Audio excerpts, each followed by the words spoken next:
तो फ्रेंड्स, आज अपना टॉपिक होगा मॉडल। मॉडल से हम बहुत सारे सेंटेंस सीखते हैं। आपने देखा हो कि मॉडल से हम एक अच्छी स्पोकन बोल सकते हैं। कुल मिलाकर के हम ऐसे कह सकते हैं, एक अच्छी फ्लुएंस इंग्लिश बोलने के लिए हमें मॉडल का जानना बहुत ज़रूरी है। फ्लुएंस इंग्लिश, फर्राटेदार इंग्लिश सीखते हैं। जैसे बहुत सारे बच्चे हैं कि हमें स्पोकन सीखना है, स्पोकन बोलना नहीं आता है। वैसे सेंटेंस तो हम बोल लेते हैं लेकिन स्पोकन बोलना नहीं आता है। और मतलब जैसे किसी को कोई सेंटेंस, जैसे किसी को मतलब एडवाइस देनी है, अपनी मतलब मन की बात को शो करना है, तो हम वो सेंटेंस बोल नहीं पाते हैं। पता ही नहीं होता है कि वो सेंटेंस बनते किससे हैं, क्या है, ये प्रेजेंट है या पास्ट है या फ्यूचर है, कुछ पता नहीं चलता है। तो इसमें यही वो सेंटेंस हैं जिनसे हम ये सब सीखेंगे कि हाँ, आखिर हम किसी को एडवाइस दें या किसी की एबिलिटी शो करें या फिर परमिशन लें या ब्लेस, आशीर्वाद या कामना। ऐसे बहुत सारे सेंटेंस होते हैं जिनके, और जैसे बहुत सारे सेंटेंस होते हैं जैसे कंपल्सन, मजबूरी में कुछ बहुत सारे सेंटेंस। कोई काम हम जैसे अपनी इच्छा से नहीं करना चाहते लेकिन हमें मजबूरी में करना पड़ता है, तो उस मजबूरी को हम इंग्लिश में बोलते हैं कंपल्सन। क्या बोलते हैं? कंपल्सन। अब कंपल्सन का यूज़ हम कब करते हैं और वो सेंटेंस कब बनाए जाते हैं, तो वो सब हम चीज़ें मॉडल से सीखेंगे। मॉडल शब्द जो है ना, वो मूड शब्द से लिया गया है। देखो जी, इस तरीके से मैंने ये मूड लिख रखा है, MOOD। मैंने ये मॉडल पूरे कुछ मॉडल्स मैंने एग्जाम्पल तौर पर इस पेज पर लिख रखे हैं, जो मैं आपको दिखाता हूँ। इस तरीके से मैंने ये लिख रखा है। तो मॉडल शब्द जो है ना, वो मूड शब्द से बना है। किससे बना है? मूड शब्द से। अब मूड का अर्थ क्या होता है? मूड का अर्थ होता है मनोदशा। मूड का अर्थ क्या होता है? मनोदशा, यानी कि मन की बात, या फिर हम यूं कह सकते हैं कि अपने दिल की बात। हमें अपने दिल की बात अगर शो करनी हो या किसी के दिल की बात को जानना हो, तो ये मन की बात जानना हो, तो हम उन सेंटेंसों को कैसे बोलेंगे? अपने मन की बात कहना या दूसरे की मन की बात को जानने के लिए हम जिन शब्दों का प्रयोग करते हैं, उन्हें हम मॉडल कहते हैं। क्या कहते हैं? मॉडल। जैसे मैंने, देखो, ये कुछ 3 एग्जाम्पल लिखे हैं जिनसे आपको लगभग मैं क्लियर कराऊंगा कि मॉडल का यूज़ कैसे करते हैं। जैसे पहला सेंटेंस है, यू कैन, देखो, यू कैन टीच इंग्लिश। तुम अंग्रेजी, पहला है यू कैन टीच इंग्लिश, दूसरा है यू शुड टीच इंग्लिश, और तीसरा है यू कुड टीच इंग्लिश।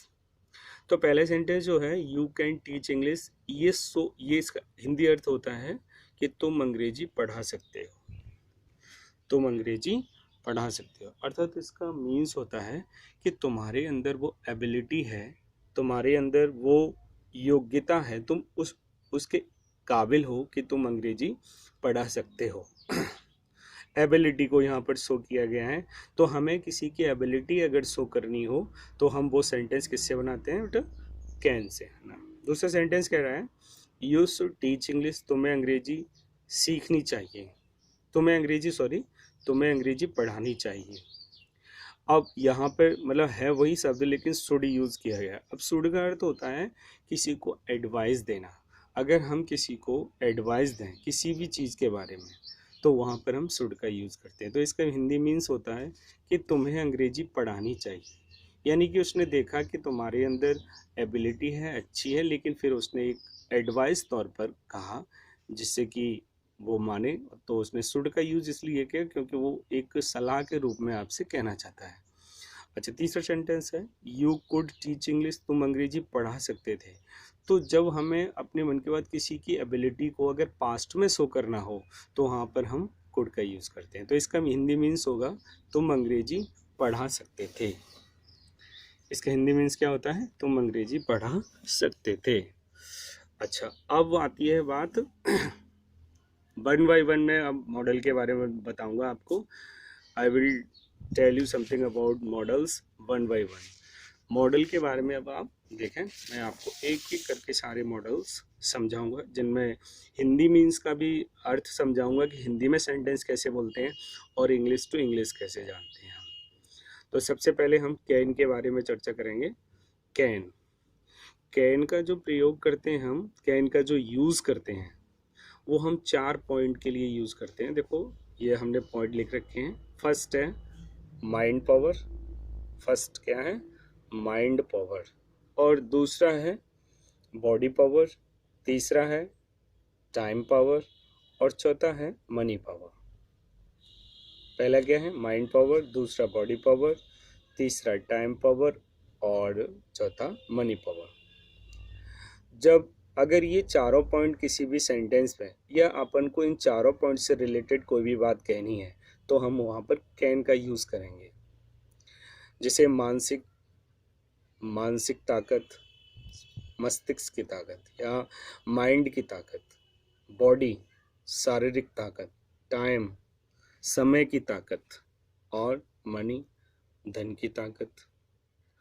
लेकिन ये ध्यान रखना होगा कि हम ये चारों पॉइंट या चारों ये पॉइंट जो है ना वो हम केवल प्रेजेंट में शो करेंगे। जब हम प्रेजेंट में वर्तमान में अगर किसी की एबिलिटी कैपेसिटी शो करनी हो या उसके एबल हो वो, तो वहाँ पर हम कैन यूज़ करेंगे। ये चारों पॉइंट अगर किसी भी सेंटेंस से आपको बोलने हैं। जैसे देखो मैंने कुछ एग्जांपल आपको बताता हूँ। एग्जांपल है यू हैव डन एमएससी, तुमने एमएससी कर रखी है। यू कैन टीच केमिस्ट्री, तुम रसायन विज्ञान पढ़ा सकते हो। यानी कि तुमने एमएससी कर रखी है तो तुम्हारे अंदर वो एबिलिटी है कि तुम केमिस्ट्री पढ़ा सकते हो।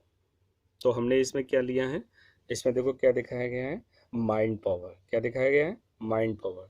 दूसरा सेंटेंस है ही इज एन इंटेलिजेंट, वह होशियार है। He is an intelligent, he can solve this question, वह इस क्वेश्चन को हल कर सकता है। वह इस क्वेश्चन को हल कर सकता है। तो इसमें भी क्या बताया गया है, माइंड पावर। क्या बताया गया है, माइंड पावर। तीसरा सेंटेंस है my brother is a wrestler, my brother is a wrestler. Wrestler का अर्थ होता है पहलवान। मेरा भाई एक पहलवान है। He can lift, he can he can lift this heavy box, heavy Paul, वह इस भारी खंबे को उठा सकता है। तो जब भारी खंबे को उठा सकता है तो इसमें क्या दिया है, बॉडी पावर। क्या शो किया गया है, बॉडी पावर। तो हम जाने की मतलब कहाँ पर हमें माइंड पावर यूज़ करना है और कहाँ पर हमें बॉडी पावर यूज़ करना है। अब नेक्स्ट एग्जांपल देखें। नेक्स्ट है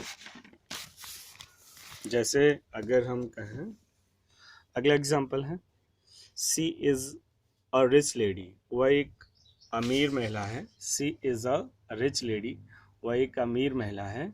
सी कैन बाई दिस बिल्डिंग, वह इस बिल्डिंग को खरीद सकती है। यानी कि उसके पास इतना धन है। हमने पहले से ऑलरेडी हम उसके बारे में जानते हैं, इसलिए हमने कहा कि भाई वो अमीर महिला है, वो इसको खरीद सकती है। तो यहाँ पर हमने कैन किसके रूप में किया, मनी पावर के रूप में यूज़ किया। हमने मनी पावर की मनी से मतलब मनी पावर को उसके अंदर देखा तो हमने वहाँ पर कैन का यूज़ किया। अच्छा, दूसरा लास्ट सेंटेंस है यू हैव गॉट एन हावर, तुम्हारे पास 1 घंटा है। You can reach school in time, तुम स्कूल समय से पहुंच सकते हो। टाइम पावर, तो इसमें क्या शो किया गया है, टाइम पावर। तो ऐसे ही हम अब बहुत सारे सेंटेंस हैं जो हम मॉडल की सहायता से बनाते हैं। हम अब जैसे अब इसी का एक और मतलब मॉडल आता है, इसी से बिल्कुल रिलेटेड होता है, उसको बोलते हैं अपन कुड। क्या बोलते हैं, कुड। अब कुड का जो यूज़ करते हैं ना, वो हम कुड का यूज़ कैन की तरह ही किया जाता है। जैसे कैन के 4 पॉइंट में यूज़ करते हैं, जैसे sorry, mind power, body power, money power, time power. तो कैन का जो यूज़ करते हैं वो तो करते हैं प्रेजेंट में 4 पॉइंट के लिए, और कुड जो होता है वो कैन का पास्ट होता है। अगर वही चीज़ें, अगर वही 4 पॉइंट 4 पावर्स पास्ट में शो किए जाएं तो वहाँ पर हम कुड का यूज़ करते हैं। किसका यूज़ करते हैं, कुड। वो चारों पॉइंट अगर पास्ट में शो किए जाएं तो कुड का यूज़ करते हैं। अब पास्ट के लिए क्या होता है, जैसे किसी में हम जैसे सेंटेंस के तौर पर तो जैसे वॉज वर किसी सेंटेंस में अगर वॉज वर्ड दे रखा है और वहाँ पर आपको उस पहले सेंटेंस से शो हो रहा है कि इसमें कुछ बॉडी पावर है, जो भी चारों पॉइंट में से कुछ भी, तो वहाँ पर अपन कुड का यूज़ करेंगे। और अगर स्पोकन में हो, जैसे बोलचाल की भाषा में हो, तो तुम्हें खुद सोचना होगा कि तुम पास्ट में किसी की एबिलिटी शो कर रहे हो या प्रेजेंट में शो कर रहे हो। अगर किसी की एबिलिटी आप पास्ट में शो कर रहे हो तो कुड यूज़ करो, और अगर प्रेजेंट में शो करना चाह रहे हो तो कैन का यूज़ करो। तो वो सॉरी, मैं आपको फिर से मतलब वही दोहराना चाहूँगा कि आप कैन और कुड का यूज़ सही तरीके से कर सको। कैन का यूज़ जो करते हैं अपन mind power, body power, time power और मनी पावर, ये, लेकिन ये कब करते हैं? प्रेजेंट में। और अगर यही पावर्स पास्ट में शो किए जाएं तो अपन किसका यूज़ करते हैं? कुड का यूज़ करते हैं। जैसे देखो ये कि ये सेंटेंस लिख रखा है, सी इज़ अ रिच लेडी, वह एक अमीर महिला है। अगर यहाँ पर मैं इसकी जगह पे वॉज कर देता, इसकी जगह पे क्या लिख देता? वॉज कर देता, तो सी वॉज अ रिच लेडी, तो ये पास्ट में हो जाता। तो पास्ट में हो जाता तो यहाँ पर जो, जैसे ये सेंटेंस इस तरीके से होता, सी वॉज अ रिच लेडी, वह एक अमीर महिला थी। सी कुड बाई दिस बिल्डिंग, वह इस बिल्डिंग को खरीद सकती थी। तो हम इसको किस में बनाएंगे? पास्ट में ही बनाएंगे, क्योंकि पास्ट की उसकी सॉरी धन मनी पावर शो की गई थी, तो हमने पास्ट में बनाया। जो नेक्स्ट सेंटेंस है तो इसको हम इस तरीके से लिखते हैं, यू हैड एन आवर, तुम्हारे पास 1 घंटा है। You could reach school in time, तुम स्कूल समय से पहुंच सकते थे। तो ये भी किस में शो किया गया? पास्ट में। तो पास्ट में अगर शो चारों उन पावर से पास्ट में अगर शो किया जाए तो अपन को कुड यूज़ करना है, और अगर प्रेजेंट में शो किया जाए तो अपन को कैन यूज़ करना है। मुझे आशा है कि आप लोगों के ये 2 मॉडल अच्छी तरीके से समझ में आए होंगे, कैन और कुड। Thank you.